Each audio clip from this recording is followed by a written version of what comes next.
Welcome back. It's been a few weeks. I did get the motor installed, mounted in there where it's supposed to be. Started working a little more on the rear suspension, getting ready to send off the rear axle shafts, get those shortened. Also ordered some more rear suspension parts that I need, the rear spring kit, shocks, get those mounts mated in. Trial fitted fenders, they all seem to fit pretty nice. Real happy with those. I've also been working on the battery boxes, mocking up some out of foam board. I've got those figured out, which I'll show you here in this video. Also been working on a few videos of my other two cars.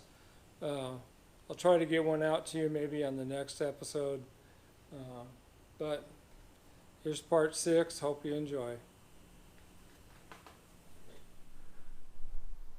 I have the motor mounts made, and the motor is mounted in the back.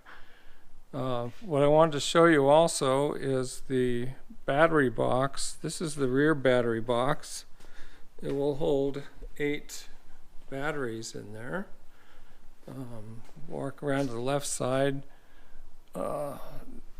This is the left side motor mount, and there's the front mount and the rear mount.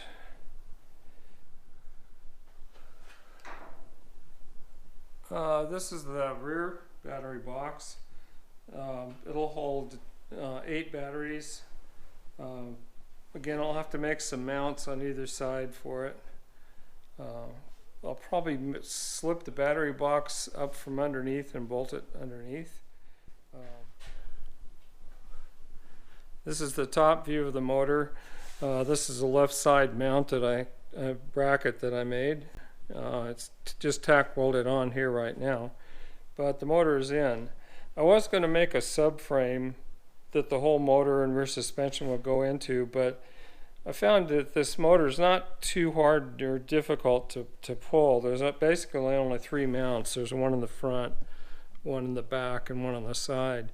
So to simplify things, I put a permanent cross member in here with the rear motor mount, and this is all welded in.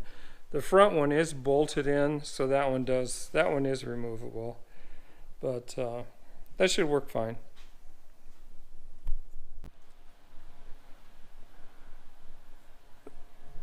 The front is going to have 2 battery boxes. This is the lower one. It's going to hold 6 batteries in this unit. I'll be putting a cross brace across here to bolt it. That's where the rear transmission mount used to be.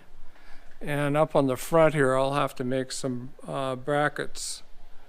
I'll have to make some brackets here, one on either side, to mount the battery box. This is just a foam board mock-up, just to make things physically fit and to make sure things work. This is the lower box for the front. It actually slips back inside the transmission tunnel. Again, it'll hold 6 batteries in that unit. I'm not really sure how I'm going to mount it to the upper box, but the upper box will sit on a platform here and probably be bolted to this, and possibly open for ventilation, but we'll see. I'll set the box in, see what that looks like.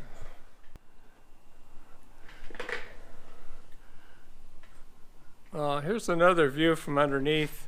That's the lower battery box that holds 6, and then the larger box will sit on top of that in the engine compartment. It's a pretty tight fit. Let me get some light in here. It is. You can see the hood, the cross brace on the inside of the hood. It just clears that by about 1/2 inch. actually on both sides. So we're good with that. It's looks like it's going to fit. It's really helpful making these boxes out of foam board first. It's a lot of work and it's a real pain to do, but you have to make sure everything's going to fit.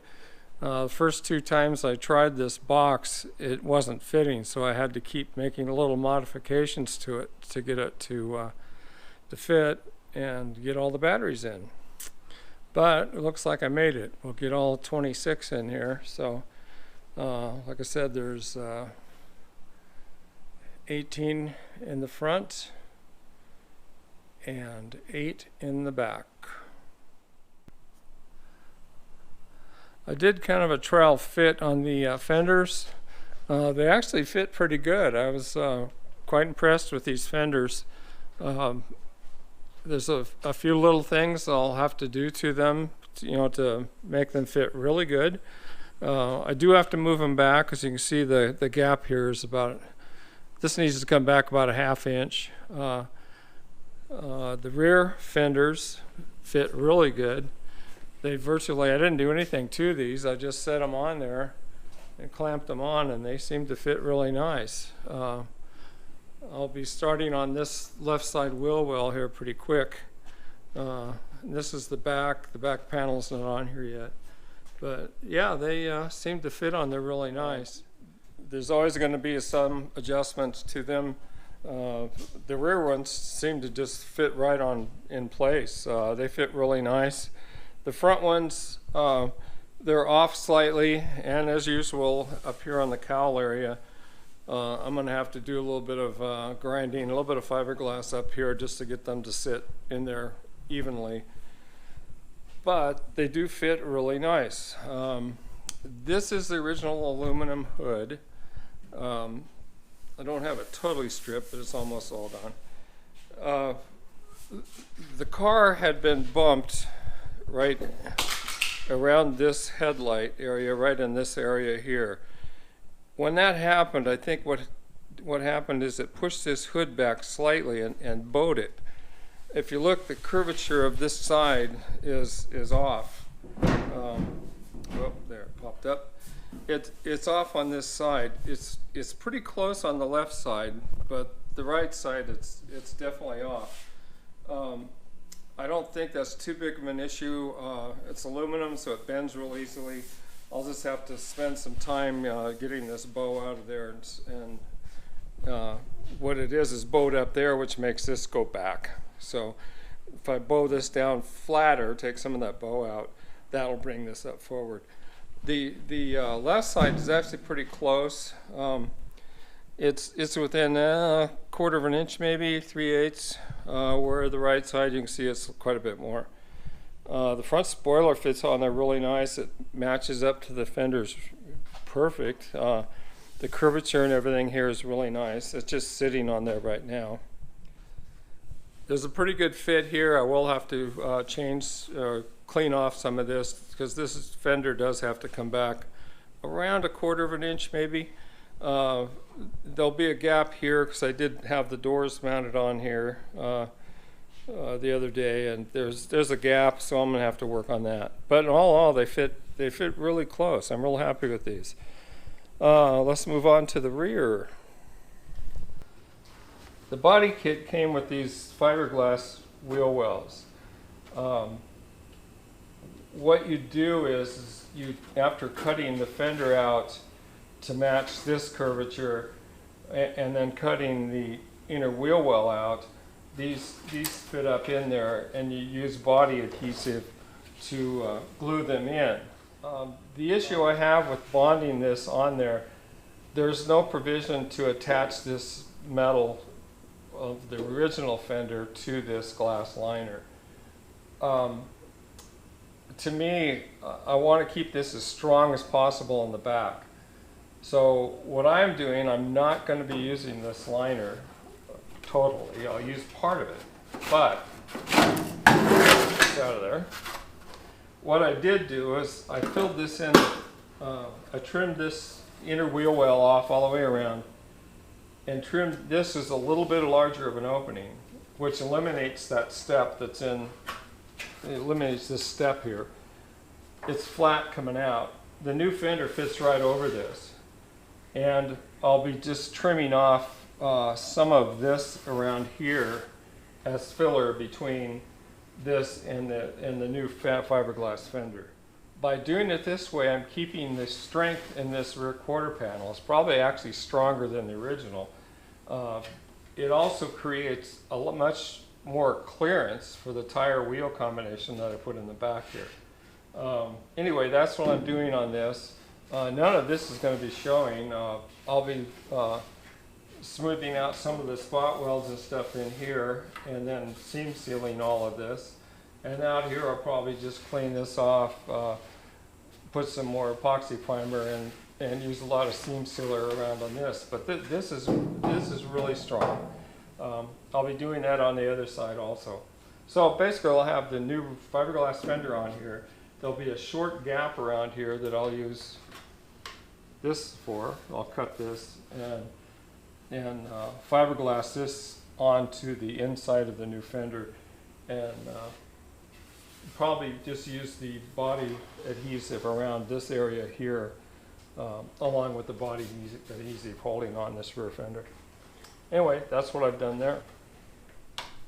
I reinstalled the rear suspension arms so I can get the correct length on the axle shafts that I'm going to have shortened and resplined. I'm going to run the Tesla CV joints on the inside. The outside I'll be using the BMW Z3 CV joints. So this shaft is going to have to be shortened quite a bit. Actually, I'm just going to have new ones made and resplined to fit the outer CV joint.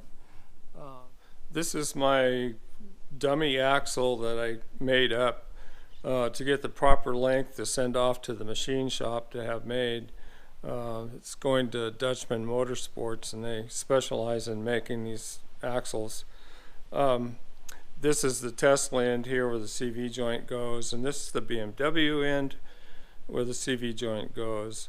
I had to cut the two axles, and then I welded them together here, and you have to get the proper length. I'm real happy I spent a lot of time trying to center this differential on the Tesla motor into the car, because it came out exactly the same on both sides. So all my time I spent there was worth it. Cutting these axles, this is hardened metal or steel. You can't cut it with a saw. It does not work. Trust me, I tried. The best thing I found is using my 4.5-inch angle grinder with a real thin cutoff wheel, and this went right through it. No problem at all. It worked really well. So anyway, I'm going to box these up and ship them off, and hopefully have them back pretty soon. Well, that's all for episode 6. Thanks for watching. I'll try to get some more videos out to you in the next few weeks and show you my progress.